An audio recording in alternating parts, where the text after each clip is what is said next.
So I give my life, it's all or nothing. Yes, I lay it down for Zion's gate.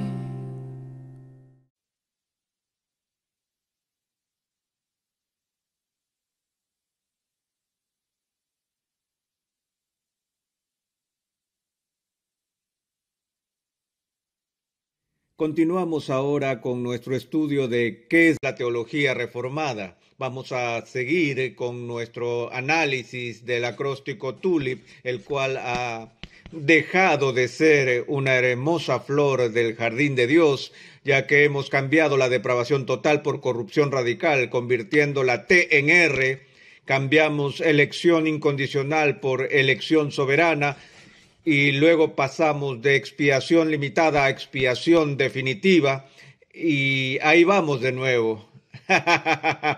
Vamos a cambiar otra letra aquí. Esta letra I representa la idea de irresistible gracia, gracia irresistible. Y otra vez tengo un pequeño problema con la terminología. No es porque no crea en la doctrina clásica de la gracia irresistible, sino porque también es confusa para muchas personas cuando la escuchan articulada en esos términos. Así que vamos a hablar mejor de gracia eficaz. Y lamentablemente, como pueden ver, quedará muy poco de la flor del tulipán, tulip en inglés, cuando haya terminado con estas modificaciones, y tendremos que buscar otro acróstico al parecer. Pero la idea de la gracia irresistible también genera una gran controversia y hay muchos malentendidos al respecto. Recuerdo que cuando estudiaba en el seminario tenía un profesor que enseñaba el Nuevo Testamento, y el hombre era también el presidente de ese seminario presbiteriano. Y un día en clase uno de los estudiantes levantó la mano y dijo: ¿cree usted en la doctrina de la elección? Y el profesor mostró un poco de irritación con tal pregunta y dijo con énfasis que no creía, porque él no creía que Dios llevaba a la gente gritando y pataleando contra su voluntad al reino de Dios, personas que no quieren estar allí, y que al mismo tiempo impedía entrar a otras personas que desesperadamente quieren estar en el reino. Y me sorprendió, no solo por ser una distorsión tan grave y una caricaturización de la teología reformada histórica, sino por ser pronunciada por un hombre que debería tener un conocimiento mejor, un hombre que ha estado sumido en las normas confesionales de la iglesia y demás. Pero pensé que si una persona de este nivel en la iglesia, con esta experiencia y educación, tenía esta idea falsa sobre la gracia irresistible, entonces ¿cuántas otras personas estarían también bajo el mismo concepto erróneo?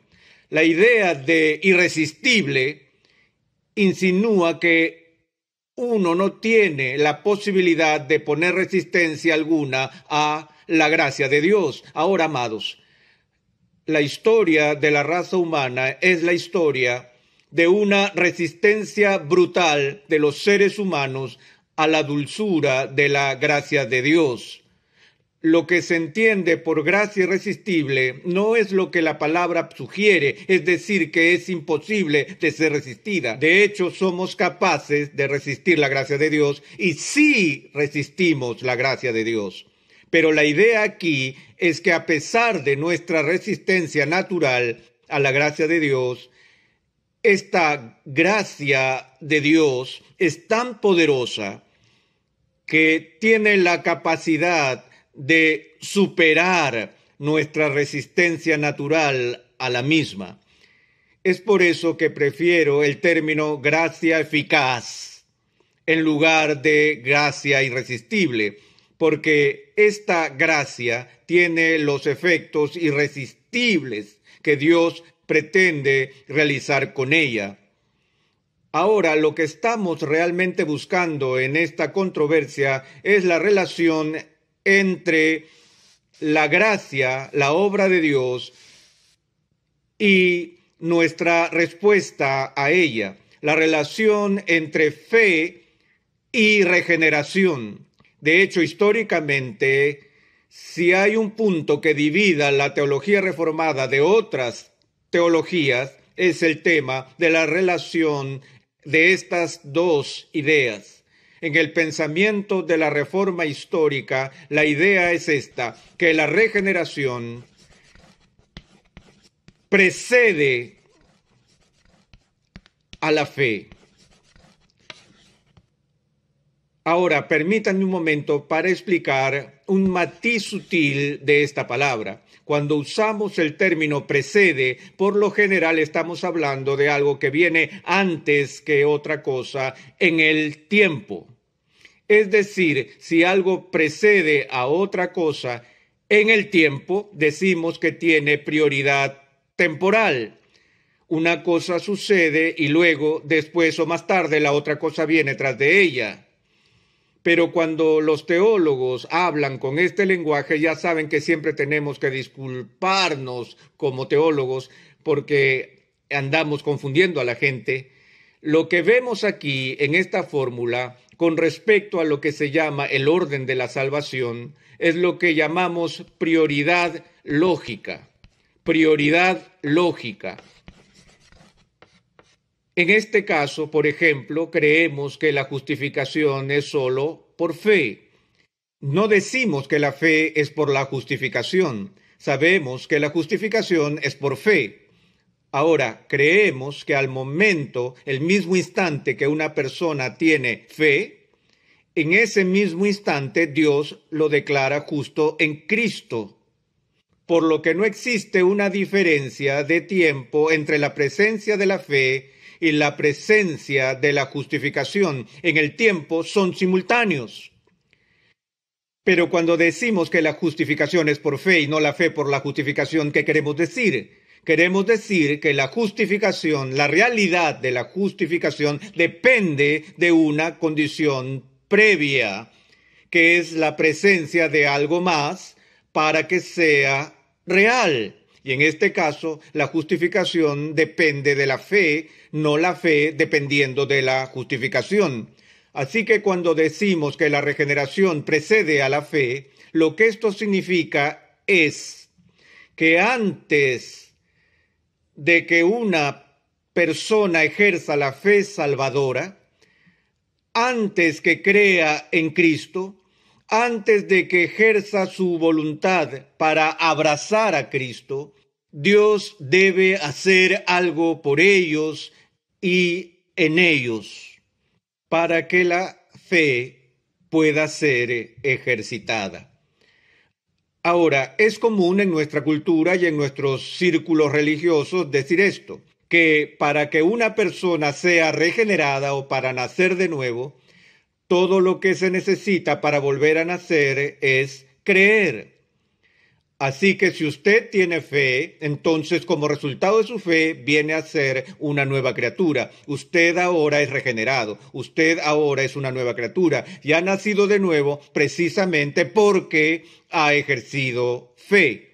Anteriormente mencionamos la antigua controversia pelagiana sobre ese concepto arcaico del pecado original que dejó una pequeña isla de justicia en el hombre caído, por la cual el hombre caído todavía se considera que tiene el poder moral de inclinarse él mismo o ella misma para responder positivamente al bien, de elegir a Cristo y cosas así. Que la persona no está muerta en delitos y pecados, que esa metáfora de la Escritura es hiperbólica y que realmente los caídos solo están seriamente enfermos. Ellos han sido debilitados por la caída, pero no hasta el punto de que requieran una renovación, una obra divina de la recreación de su alma para venir a la fe. Esa es la visión semipelagiana, que el hombre caído todavía tiene en su corazón la capacidad de ejercer la fe si Dios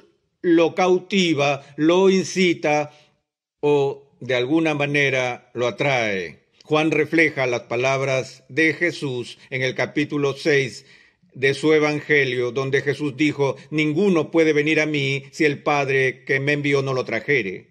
Y la forma en que muchos cristianos interpretan el texto es diciendo que el traer tiene que ver con el cortejo externo persuasión, seducción, etcétera, etcétera. Y que Dios da esta atracción influyente a muchas personas. Algunos responden positivamente a esto, otros dicen que no a lo mismo.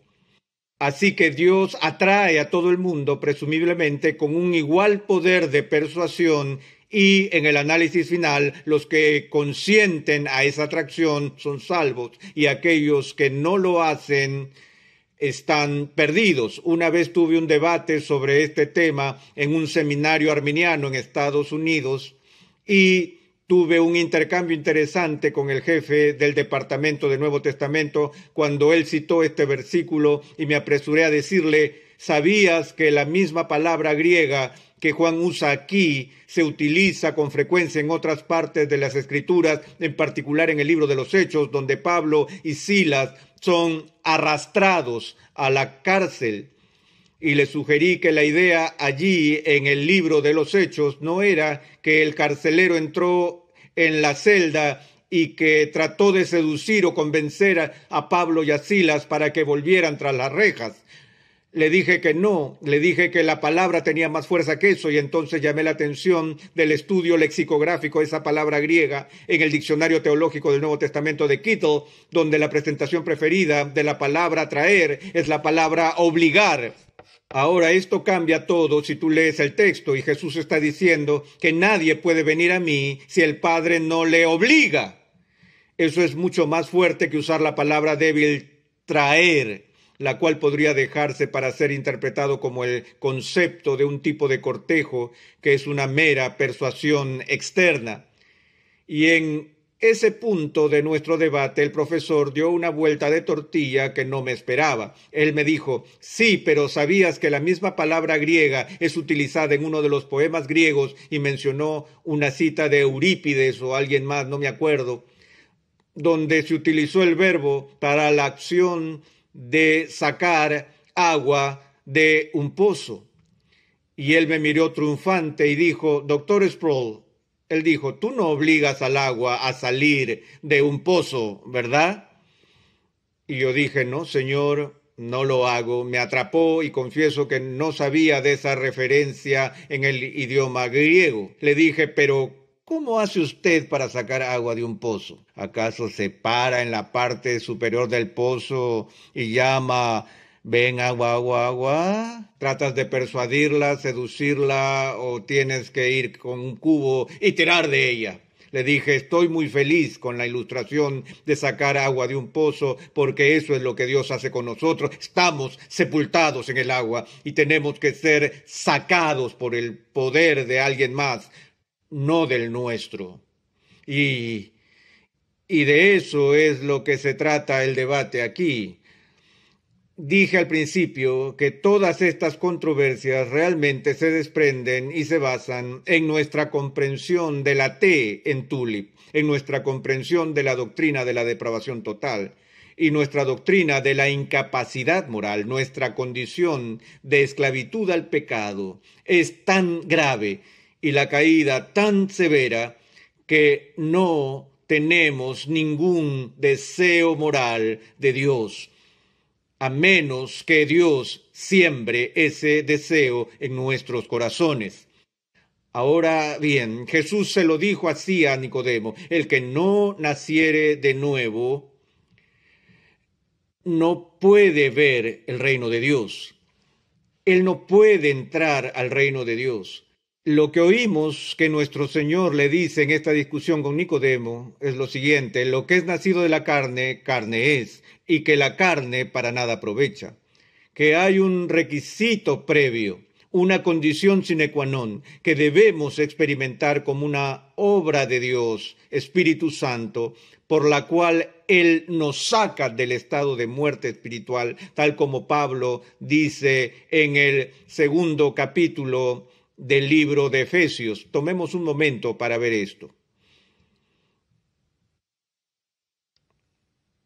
donde Pablo dice en Efesios capítulo 2, versículo 1, y Él os dio vida a vosotros cuando estabais muertos en vuestros delitos y pecados, en los cuales anduvisteis en otro tiempo siguiendo la corriente de este mundo, conforme al príncipe de la potestad del aire, el espíritu que ahora opera en los hijos de desobediencia, entre los cuales también todos nosotros vivimos en otro tiempo en los deseos de nuestra carne, haciendo la voluntad de la carne y de los pensamientos, y éramos por naturaleza hijos de ira, lo mismo que los demás.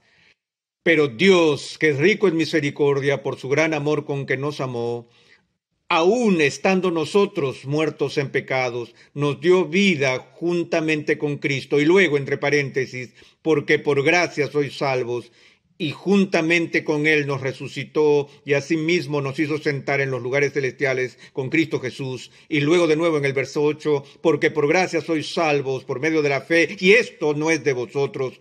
Una vez más el antecedente inmediato de qué es fe, es el don de Dios. Entonces lo que Agustín le decía a Pelagio, lo que Lutero le decía a Erasmo, lo que Calvino le decía al mundo, lo que Edwards le decía a Chansey y lo que nosotros estamos diciendo a nuestros amigos hoy, es que la fe misma es un don que es dado y es gestada en nosotros por la regeneración. No es que el Espíritu Santo arrastra a la gente pataleando y gritando en contra de su voluntad para venir a Cristo, sino que lo que el Espíritu Santo hace es cambiar la inclinación y disposición de nuestros corazones para que si antes no estábamos dispuestos a abrazar a Cristo, ahora estemos dispuestos y más que dispuestos. De hecho, no somos arrastrados a Cristo, corremos a Cristo y nos abrazamos a Él con alegría porque el Espíritu ha cambiado nuestros corazones. Y ese corazón ya no es un corazón de piedra que es indiferente a los mandamientos de Dios y a las invitaciones del Evangelio, sino que Dios derrite la dureza de nuestros corazones cuando Él nos hace nuevas criaturas que estando muertos, el Espíritu Santo nos resucita de la muerte espiritual, para que vayamos a Cristo porque queremos ir a Cristo. Pero la razón por la que quiero ir a Cristo es debido a que Dios ya ha hecho una obra de gracia en mi alma. Y sin esa obra yo nunca hubiera tenido el deseo de ir a Cristo. Por eso decimos que la regeneración precede a la fe. También creemos en el pensamiento reformado de que la regeneración es monergista. Ahora, esta es una palabra muy compleja, monergista, y lo que significa básicamente es esto, que en esta operación divina llamada nuevo nacimiento o regeneración, es la obra de Dios en el alma humana y solo la obra de Dios. El ergo es una unidad de medida de energía y trabajo. La palabra energía proviene de esa idea. Mono significa uno, así que monergismo significa uno trabajando. Que la obra de regeneración en mi corazón es algo que Dios hace con su poder. No con un 50% de su poder y un 50% de mi poder, o 99% de su poder y el 1% de mi fuerza, sino que 100% obra de Dios. Él y solo Él tiene el poder para cambiar la disposición del alma y del corazón humano para llevarnos a la fe. Y cuando Él ejerce esta gracia en el alma, Él produce el efecto que pretende lograr con Él. Cuando Dios te crea, en primer lugar, Él te trae a la existencia. Tú no lo ayudaste. Fue su obra soberana que te trajo a la vida biológicamente. Cuando Él te trae a la vida espiritual de manera salvífica, es su obra y solo de Él que te lleva a este estado de nuevo nacimiento y de creación renovada. Y por lo tanto, llamamos a esto gracia eficaz. Es gracia que funciona, es gracia que trae consigo lo que Dios quiere que ocurra. Permítanme leer un pasaje que se encuentra en el histórico ensayo introductorio a la edición rebelde de la que es quizá la obra más importante que hizo Lutero, al menos un libro que él creyó que fue su obra más importante sobre la esclavitud de la voluntad. Y esta introducción histórica fue escrita en conjunto por dos hombres, uno de ellos fue J.I. Packer. Justo aquí tenemos un párrafo de esa introducción que me gustaría que escuchen. Dice así: ¿viene nuestra salvación totalmente de Dios o en última instancia depende de algo que hagamos nosotros mismos? Aquellos que dicen esto último, tal como lo hicieron los arminianos, niegan la absoluta impotencia del hombre en pecado y afirman que una forma de semipelagianismo es cierta después de todo. No es de extrañar, entonces, dicen los autores, que la teología reformada posterior condenara al arminianismo, en principio como un retorno a Roma, porque en efecto esto convierte la fe en una obra meritoria y una traición a la reforma, porque niega la soberanía de Dios en la salvación de los pecadores, que fue el principio religioso y teológico más profundo del pensamiento de los reformadores. Lo que ellos dicen aquí en esta introducción está continuando con el trabajo de Lutero en contra de Erasmo, de que toda la controversia sobre la justificación era un problema superficial que apenas cubría la pregunta más profunda que originó la controversia en primer lugar. Y esa pregunta fue la pregunta de si nuestra salvación es únicamente por la gracia de Dios o no. Y de esto era lo que Lutero fue celoso al hablar en su obra sobre la esclavitud de la voluntad. Si en realidad estamos muertos en delitos y pecados, si de hecho nuestra voluntad está cautiva por los deseos de nuestra carne, y que sí necesitamos ser liberados de nuestra propia carne a fin de ser salvos, entonces evidentemente en el análisis final la salvación es algo que Dios hace en nosotros y por nosotros, no es algo que de alguna manera hagamos por nosotros mismos.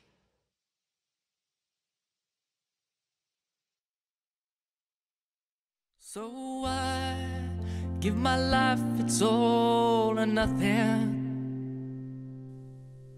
Yes, I lay it down for Zion's gate.